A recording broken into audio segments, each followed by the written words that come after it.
We are back, episode 10, the Pull Up and Talk podcast. My partner in crime, Aldo, from Crusades of Motivation. Today we have a very special guest from across the pond over in the Netherlands, Tjibbe Gaastra, a.k.a. the Dutch Destroyer. What's up, Tjibbe? Thanks for being here, brother. Appreciate it. I'm good. I'm good. Thank you for having me. And there was a nice clip, by the way. There were some old videos in there. And the llamas. Yeah, that was cool. I'm glad you liked it. We went back in the archives a little bit for you too, just to see. So let's jump right into it, Tjibbe. I always say, and Aldo, the algorithm always sends us things that we're interested in. The YouTube algorithm knows each one of us better than we know ourselves. Right? So at some point along the line, you popped into my feed, whether it's handstands, L-sits, you're lifting weights, you do pull-ups, you do muscle-ups. Do you do burpees at all? No. Little. You do a couple of burpees. Every once in a while. Here and there. You'll throw in a couple of burpees, right? Yeah. So take us back years and years. You're 40, right, Tjibbe? You're 40 years old? Yeah, 41? Yeah. 40. Yeah, 40. So way back in the day, a young Tjibbe, were you involved in sports? Were you inclined to do stuff like that? How did you get started, basically? I was always active as a little child. Too active, almost annoying, you can call it. ADHD, they put me full of pills. That was not working. I was only getting more hyper from that. People, I was so active, people were getting sick of me. But I did judo, I did climbing, I like climbing. I did karate, I did mountain biking, sailing, survival runs, you name it, I did it. So as you got older, maybe into your teens, high school age or whatever, were you ever into weightlifting? Were you a gym guy? Were you into that whole gym culture at all? Or well, not really a gym culture, but I was in some kind of foster care system when I was younger. And when I was 14, I lived on a group with lots of people with problems. Young people with problems, and we lived there without parents. But there was a training facility, and at some point we were there, and we had the competition between the young ones, and I noticed that I was pretty strong with the bench press and those simple things, and from there on I thought, that's a good idea to pick up.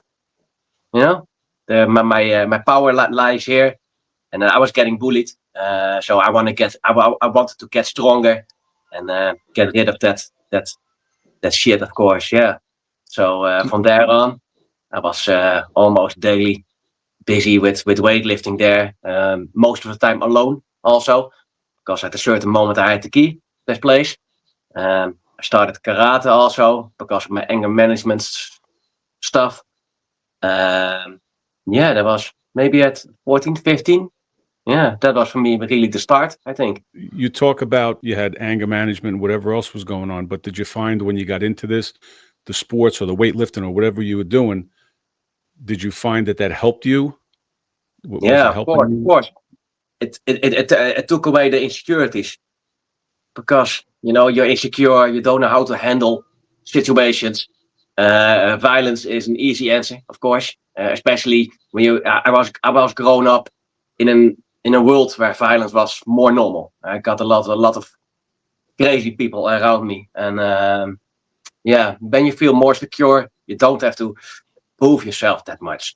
So, and they let you be faster. So that was for me the solution for myself mentally, but also for the people around me.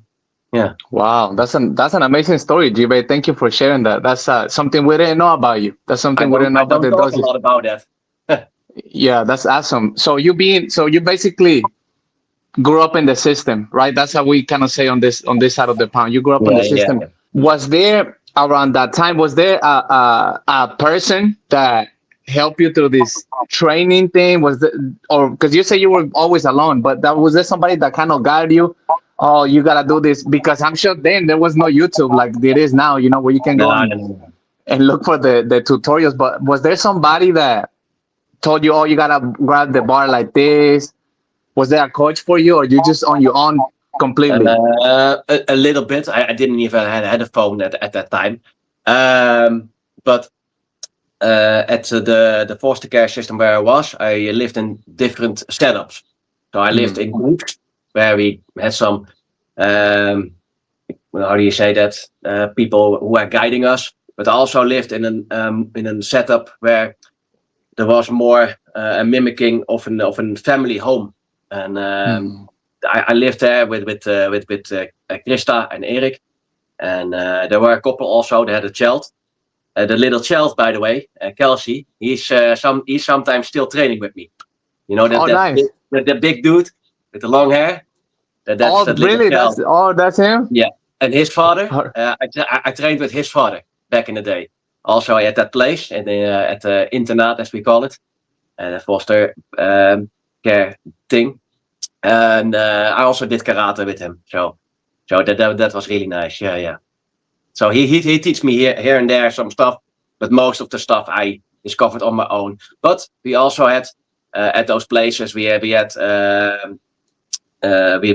sport teachers, and I was always very good with them on a good line. I had no friends back in the day, but I was always working out, sporting, and those guys were guiding me a little bit in that, and all those sectors. So I think the perception is when the story that you just told, the way you grew up in the homes that you did, most people would automatically say, well, he's probably not disciplined, because you need some type of structure to have discipline. But I watch what you do today. That's discipline. So how did you develop that discipline? Were you always like that? Was that just something that was in you, or did it gradually come about? Because what you do today takes a great deal of discipline. No. Everything for me was through chaos.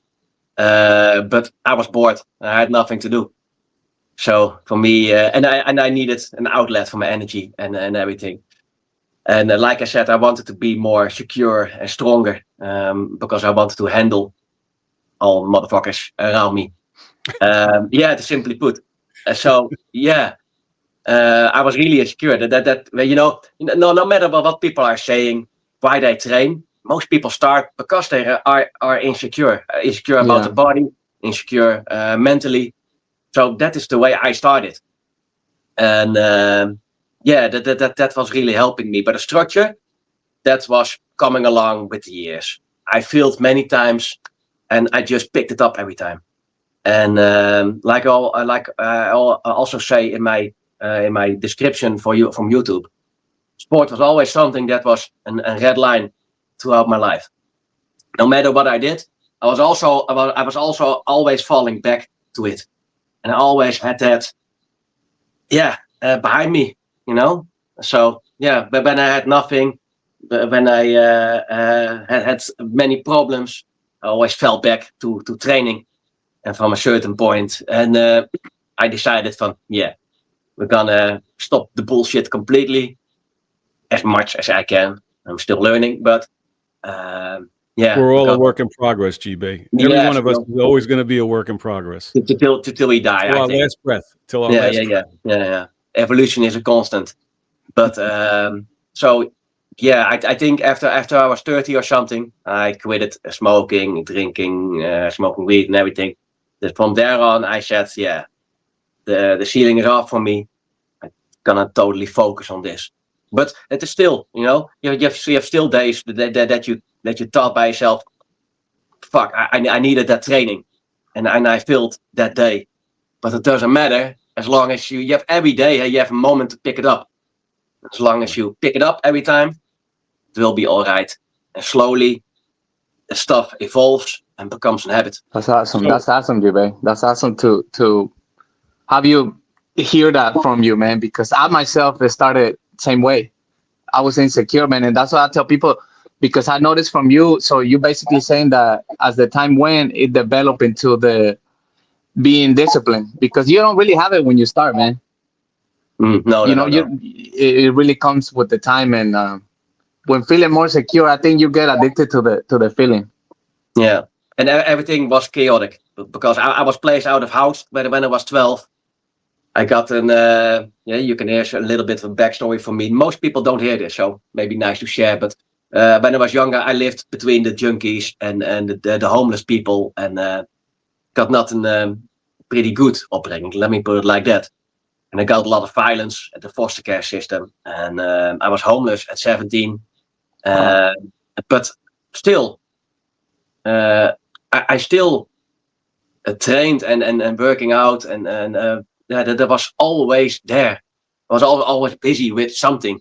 Even when I lived on the street, I was busy with skateboarding and stuff. I was active. So you even from nothing, even if your whole life is a mess, and you have nothing, because I had a point in my life where I had no home, I had no parents, I had nothing. And still, I saw some light, and I thought, yeah, I can still get better and improve myself. And I think that is a good message for everybody. It doesn't matter how deep you get, how rock bottom you get. As long as you work on your basics, and the basics are movement, eating, and thinking. As long as you work on those things, you will be all right. That's an inspiring story. It really is. So congratulations for doing what you did and coming through all that, and being the man that you are today. Well, yeah, I don't know what to say to that. But I try my best. I share just a little bit from that, I think. Yeah. Okay. So all that said, you are now one of the preeminent burpee aficionados, I think, on YouTube today, right? I've heard you talk about Iron Wolf, and was he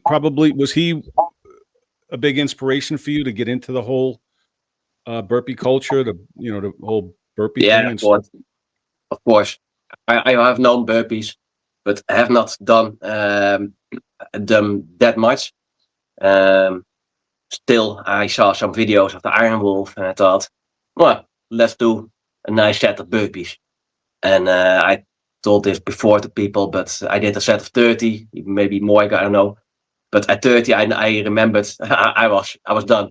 I thought, fuck, how does this guy do those hundreds? So, and I thought I was fit. So it was also a bit looking in the mirror, because I thought I was fit, and that showed me that I was not fit. So, and then it was even before the COVID time also. It was really in the beginning time of the Iron Wolf that I saw him. Luckily, so maybe 6-7 years ago. I don't know exactly. I have my channel now for 5 years or something. Mm-hmm. But yeah, I really wanted to be fit. So yeah, and I was doing the high rep calisthenics already before I even knew that it was calisthenics. I was high repping push-ups and stuff, and yeah. Well, you were doing calisthenics already. Yeah, but and also before the Iron Wolf, I also did and a couple of years before that. Also, they had a park they made a park by my just 500 meters away, the famous park. And from there on, I thought that's awesome, and I was looking through some videos, and I started already my handstands, muscle ups, human flex, the front back levers, that kind of workout. So that was even before the Iron Wolf stuff, and I was doing karate also, and yeah. That first time you did the Iron Wolf routine, I think safe to say you found it pretty sobering, but you said, I'm going to stick with it, right? And you just kept going with it. That didn't deter you, right? It just made you even more determined to do it. Well, I always I don't know why, but the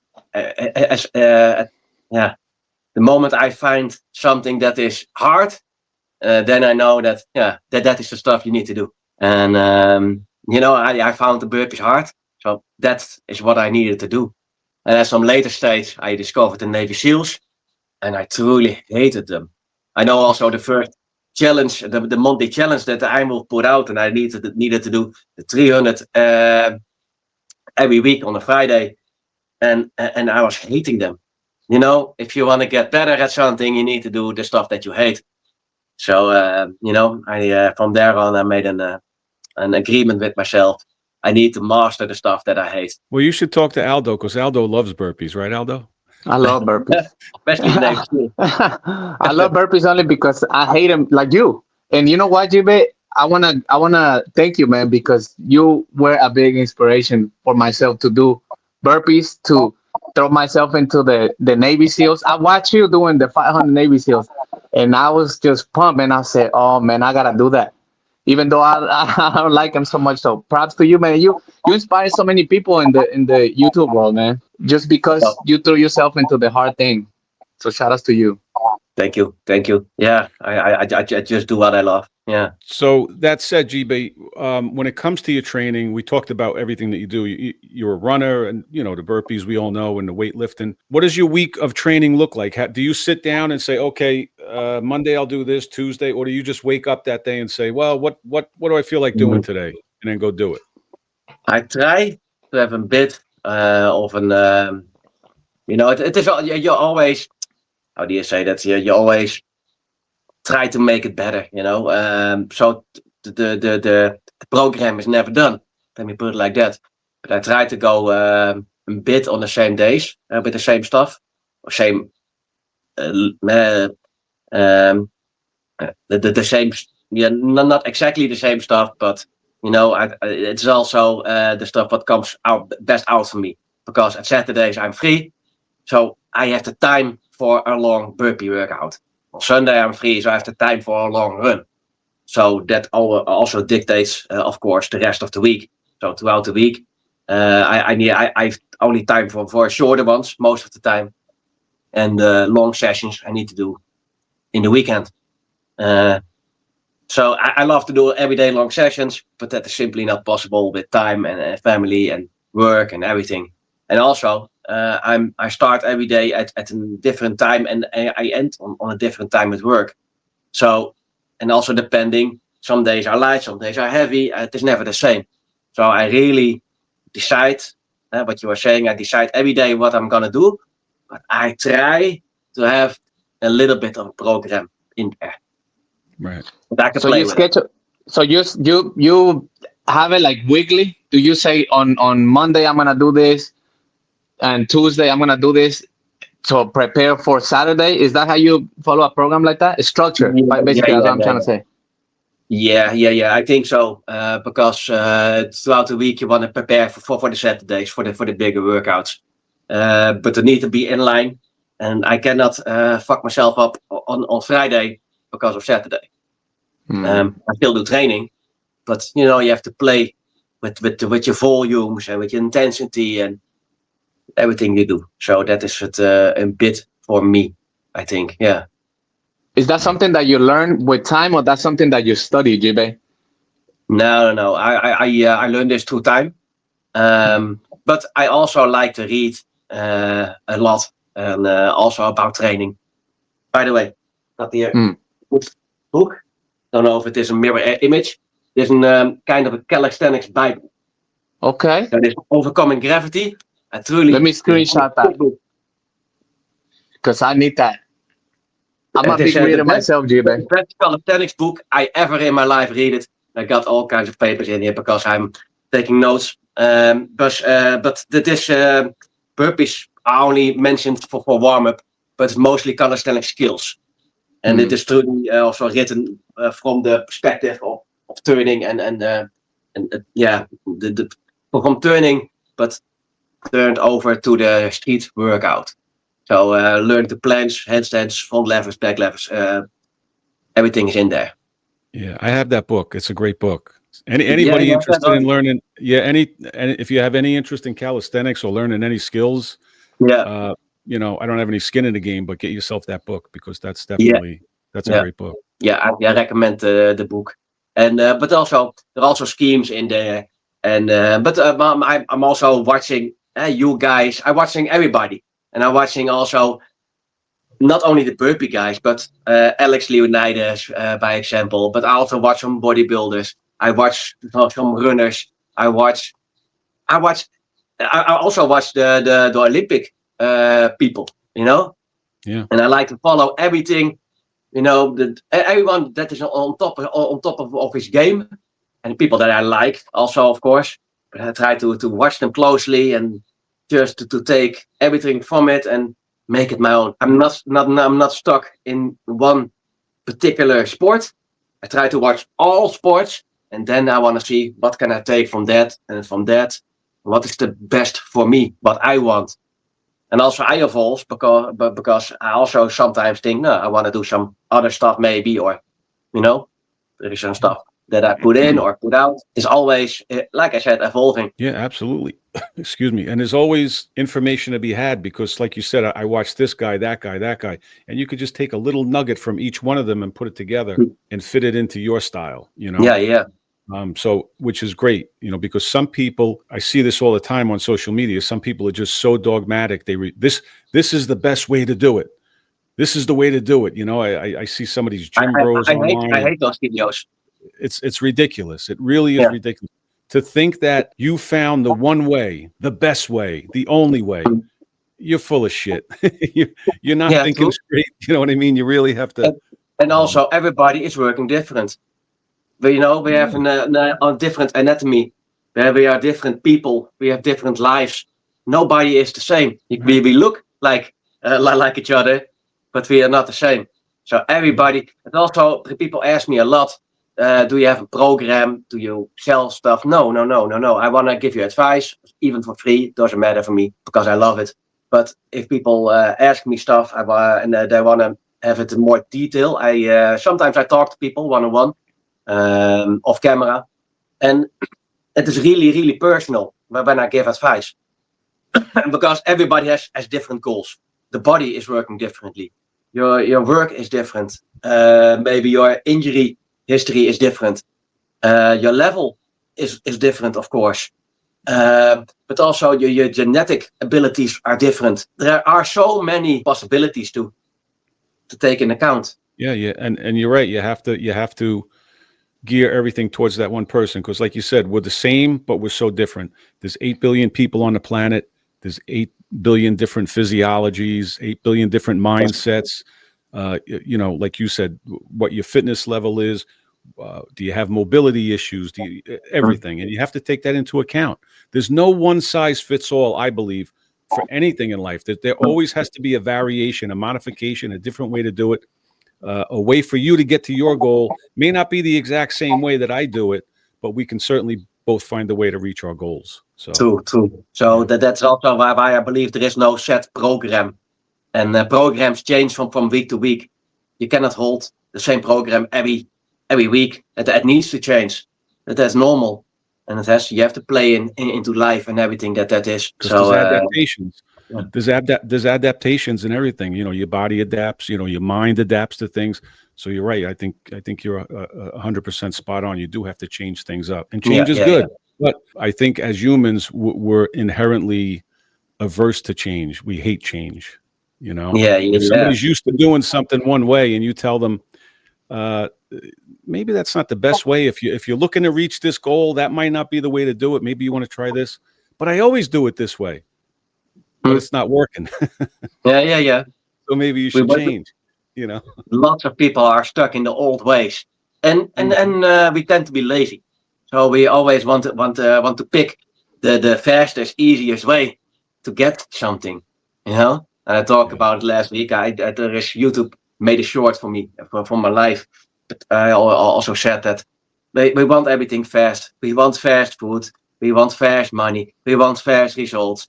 That is simply not the way it works.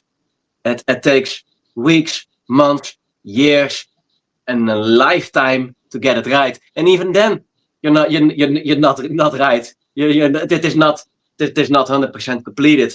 It is learning your whole life, and that is for the mind, but that's also for the body and for movement and everything you do. And let's not forget about pain too. Sorry. Let's not forget about the pain that you gotta go through the time that you gotta do this whole thing, because I'm sure you went through so much pain to get to do your first 500 Navy SEALs. Yeah, they were grueling. Yeah. Simply put, I know all my first holy grails, and they were not fun, to be honest. But now I can do holy grails, every other day. Yeah, and I'm now free. So I did now last week. I did 3 holy grills.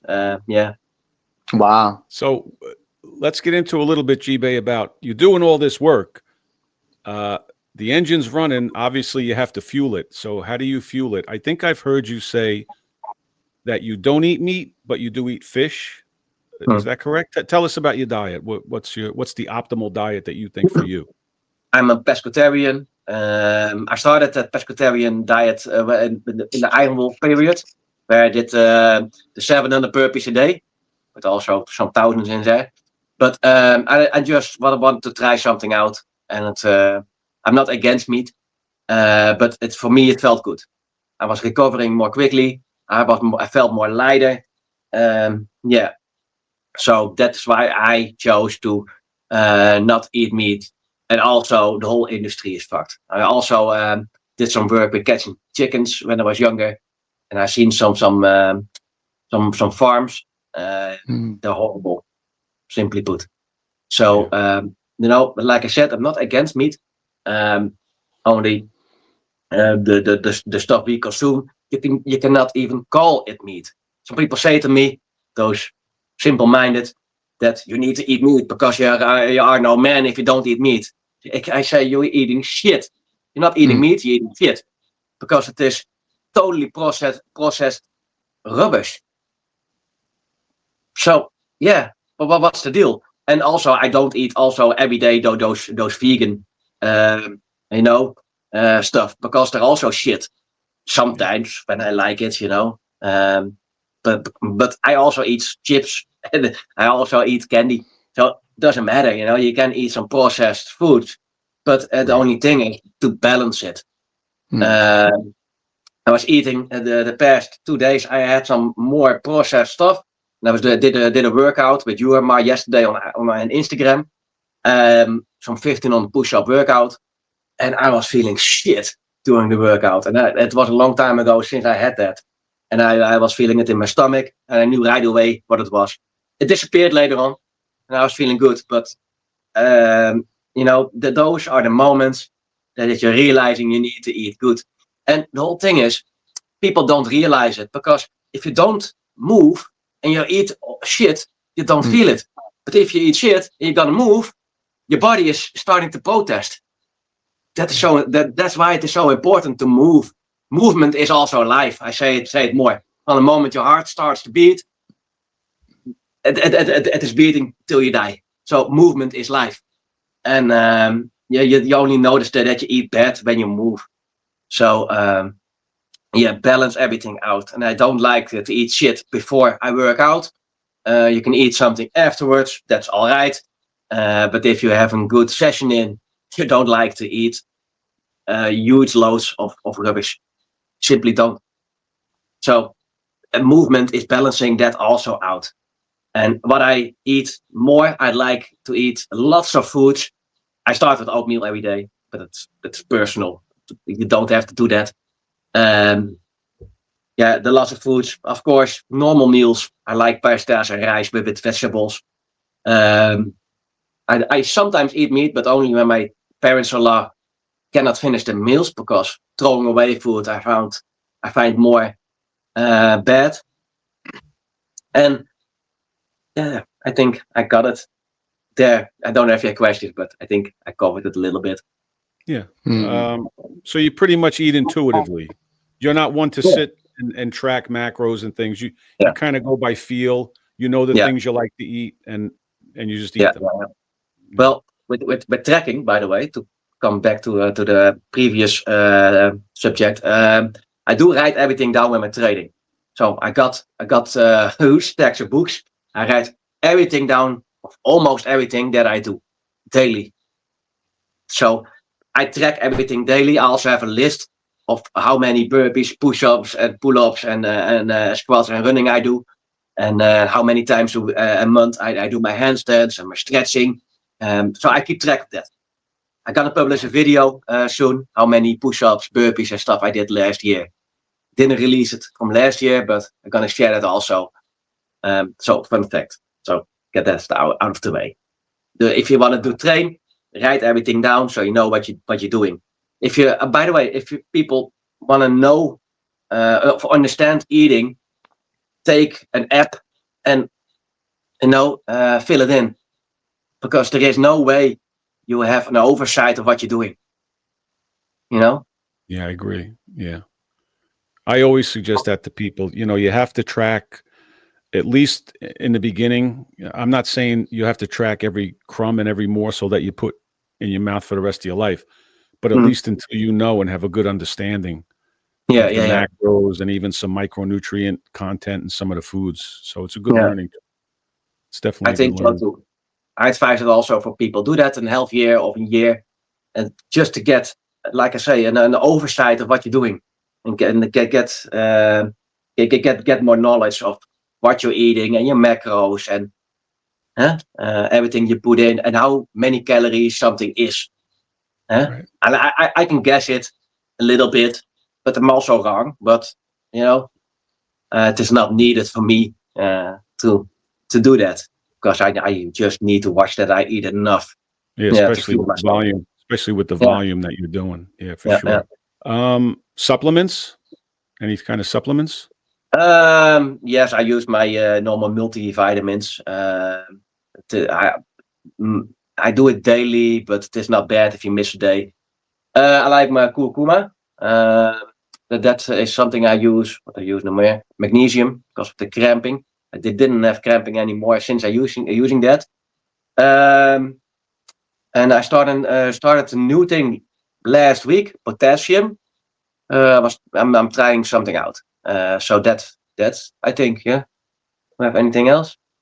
Oh, creatine. Yeah.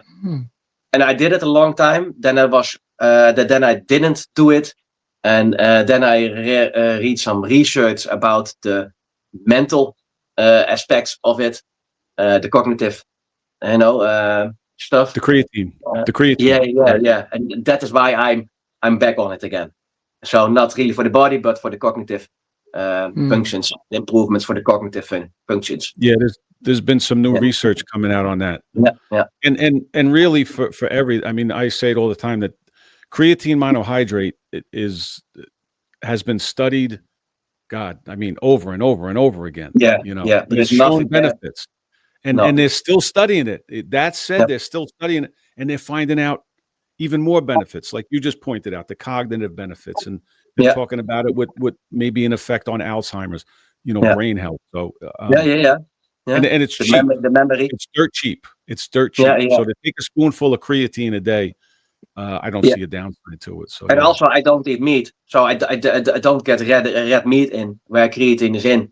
So, but I think for vegetarians or pescatarians or vegans, I think it's very good, especially good to take. Good point. Very good point. Do you do intermittent fasting at all, or you just eat? No. Okay. Never did it. No. I read some research that between 3 and 4 days can be beneficial, but I never tried it for myself.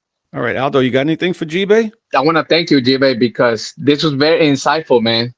You got me thinking about a lot of stuff, even that pescatarian stuff, man. So that's something that I kind of been going in my mind for a while, and I want to give it a go. And you have a great example, man. Like you say, sometimes things don't work out for everybody, but it's good to try. Yeah. And people should try. Some people do good on intermittent fasting. Some people do good on pescatarian diets. Some on carnivore diets. But people need to try out all kinds of stuff, and then find what they like and what is best for them. I cannot tell them that there's nothing my way is the best way. I can't thank you enough for doing this. I mean, you're a boatload of information. You're a big inspiration. Where you on? Obviously, YouTube, The Dutch Destroyer, Instagram. Yep. What else? TikTok or anything like that? No. I try to avoid that because we're gonna link up Tjibbe in the description for his YouTube and Instagram. Aldo's at Crusades of Motivation. All right, gentlemen. Tjibbe, go do a couple of burpees, get yourself in shape, and straighten yourself out a little bit. Yeah, I need to do that. We appreciate you being here, brother. We really do. Aldo, I love you, brother, and we'll talk to you soon. Everybody go have a good day. God bless everybody. Thank you very much.